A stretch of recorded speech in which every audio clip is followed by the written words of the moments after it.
السلام عليكم خوتي، مرحبا بكم في فيديو جديد. معكم مستر كريزي ديزاد. الفيديو تاع اليوم خوتي غادي نشوفوا مع بعض فيديو ديال الوفيد الجديد بوعناني وردة فعل بالرحمه اللي كان وراه، اللي كان ميت بالضحك موراه. ما نطولوش عليكم، روحوا ديريكت نبداو نشوفوا الفيديو تاعنا. قبل ما نبداو برك ما تنساش تابوني، تفعل الجرس ودير جنب باش يوصلك كاع جديد ويوصلكم اشعارات نديروا فيديوهات جدد. ونروحوا للفيديو تاعنا.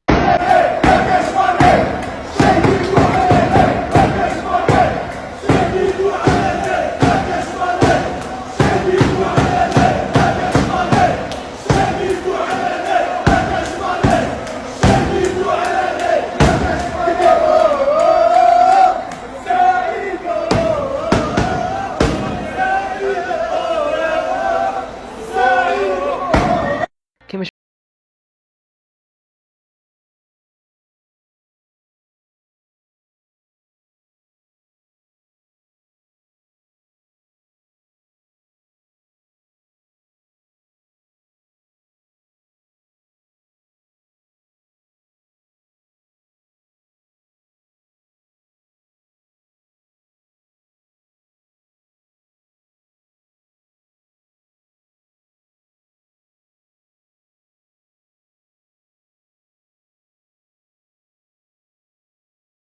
حبسنا الموسيقى نخيكس راسي ضرني.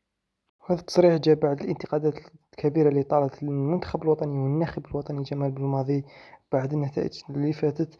وعنده الصح، يعني بعد مباراة السنغال ما زدناش سمعناهم، ما زدناش سمعنا انتقادات، نقصت الانتقادات، حطوا رجليهم في الماء يبردوا شوية كمان. من سليماني نروحوا مباشرة للهداف. في نفس الموضوع عندنا هذا الشخص الشيء ما نقولوش هكا، هذا الشخص يكون محلل في الهداف. أنا في الحقيقة ما نعرفوش.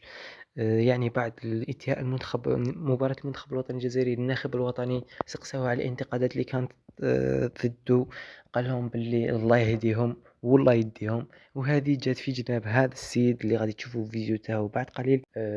خليكم تشوفوهم بعد نقول. لما تقول ربي يهديهم وربي يديهم ممكن ما كانش يقصد الموت. نعم، ممكن ما كانش يقصد. انا ما ندخلش في النوايا، ولكن يديهم ربما يبعدهم فقط على المجال. ولكن نحاولوا نحسنوا الظن انا بالناخب قلت لك الوطني. بشرط الحال لما كانوا الصحفيين بداو يضحكوا يهضر على الزملاء تاعكم وانتم ما كنتوا تضحكوا. هذا هو اللي شويه اللي غادي الحال. وزيد التربيه تاعنا ما تسمحلناش، العدو ديالي ما نتمنالوش الموت محمد.